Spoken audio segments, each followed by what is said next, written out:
Module 2, Building a GPS Notes app. In this module, you will create a mobile-friendly web application that uses your device's GPS and an open mapping system, OpenStreetMap and Leaflet.js, to record walking routes, calculate distance and speed, and add notes for locations such as where you parked your car or the starting point of a hike. You'll build a front-end web app that shows a map in your current GPS location. It will also allow users to tap or click the map to add notes, such as car is here, trailhead, campsite. It will feature a start and stop a walk tracker that draws your path on the map, calculates total distance, records start time and end time, computes average walking speed, a mobile-friendly layout optimized for phones. Later, you will add an extra feature you choose, for example, exporting the walk path as an image. Today in software industry, the concept of API plays a significant role in many applications. What are APIs and why do they matter? API stands for Application Programming Interface. That sounds technical, but the idea is simple. Think of an API as a waiter in a restaurant. You, the app, tell the waiter what you want. Get me a map tile for this location.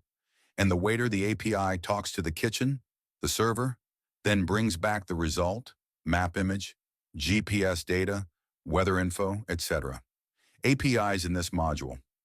In this project, you will use several APIs, even though you don't see them directly. One of them will be the Browser Geolocation API. Your browser asks the device for your location, with your permission, of course. We will use Leaflet and OpenStreetMap.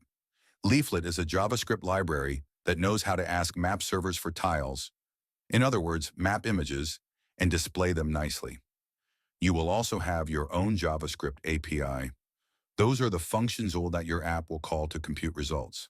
Why do companies offer APIs? Companies like Google, OpenWeather, and others provide APIs for several reasons. First, it's good for their business. They can charge for usage or offer paid tiers for more features. Second, ecosystem. By letting developers use their services, they become part of many apps and websites. Third, more apps using their tools means more visibility and sometimes more data, for example, traffic patterns.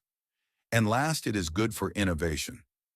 Developers build creative tools on top of their APIs, which makes the platform more valuable. What are API keys? An API key is like a password or ID card for your application when it talks to a company's API. The API key identifies which application is making the request. It lets the company track how much you use their service. It helps prevent abuse, for example, blocking anonymous attacks. Important: an API key is usually secret. You should not post it publicly or commit it to public code repositories. In this module, we use APIs that do not require you to manage a key yet, but you still learn the concepts. Examples of popular APIs are Google Maps API. It shows interactive maps, directions, places, traffic, etc. Open Weather Map API provides weather forecasts and current conditions. Stripe API handles online payments and subscriptions. Twitter/X API lets apps post tweets, read timelines, or analyze social data, subject to their rules. Here is a prompt example to create our map application. You can copy-paste this prompt into ChatGPT. Wait for ChatGPT to generate all three files in a zip file. Download the zip file. Next, extract it on your computer, unzip, and then upload the files to your Cloudflare space and open it from Cloudflare location in your browser to test the app. Since this application involves GPS sensing, Chrome requires it to be hosted on a server. GPS function will not work if you open the index.html from your local hard disks. Let's go over the code to see some important area. Your app combines two powerful capabilities. 1. The browser's ability to ask the device for location, GPS. 2. The map library's ability to show that position on a map, including Leaflet and OpenStreetMap. In your index.html, Leaflet, the map library, and OpenStreetMap, the map data provider, are included in the code snippet shown here. In your index.html, you have the code snipper that you see here. Remember, we have a file named script.js, which contains our JavaScript code. Unless we put a link in our index.html file, the HTML code will have no way to know that script.js is associated with the page. We include a container that points at script.js so that our page knows that it has to pull JS code from that file. Here we see the code segment that initializes the map. If you carefully inspect this code, there are a number of parameters that were specified here.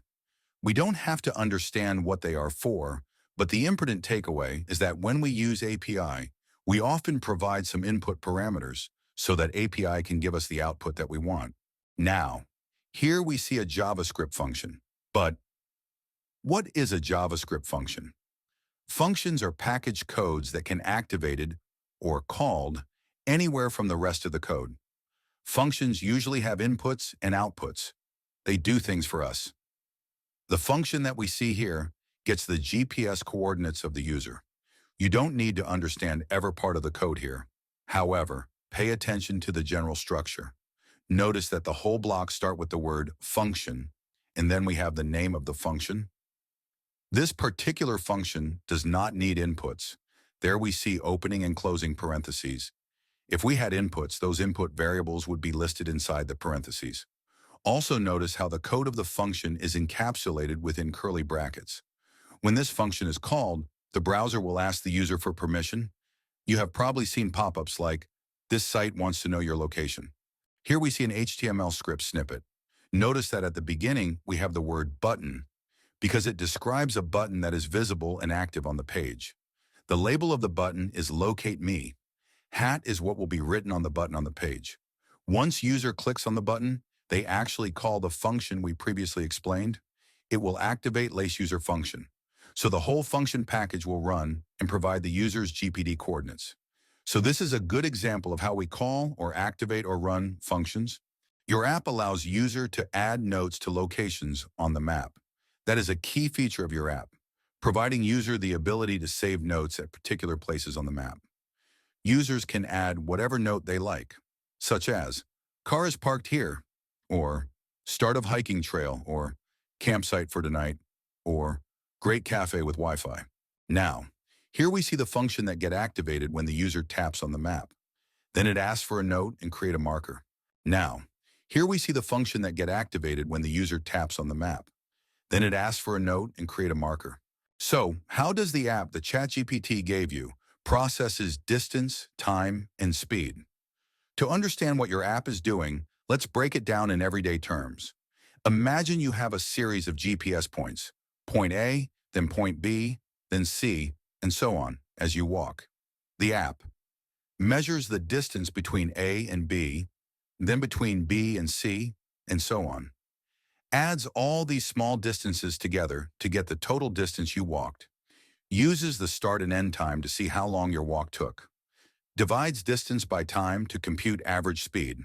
Now that your app is ready, you can deploy it on the internet. You will use the same steps in Module 1 to deploy your app. You start by going to the Cloudflare Pages dashboard, https://cloudflare.com, click on Create Application, and then choose Pages, and then click Select the Upload option. Next, select your project folder, the folder with index.html, style.css, script.js, and assets. Give your project a name like GPS-map-notes-your name. Click Deploy. After deployment, you'll get a URL like you see here. Now test this URL from your phone. Map should load. Phone should ask permission to use location. Walk tracking and notes should work. Now let's see how we can add a new feature to our app. So we want to add one extra feature. Let's say you want to add the functionality to download walk path as an image. Imagine you want to save a picture of your walk or share it with a friend. You can add a button that turns the current map view, including your route line, into an image file. As a high-level idea, what we want can be summarized as 3 steps. We can give those steps to ChatGPT. 1. Add a button, for example, download walk map.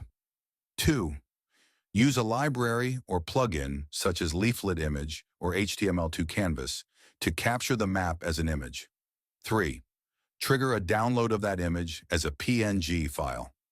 Here you see our prompt suggestion to add this feature. Remember, you can come up with an even better prompt than ours. There is no one way to create a good prompt. This is the end of Module 2. Please continue with the next item in your lessons list.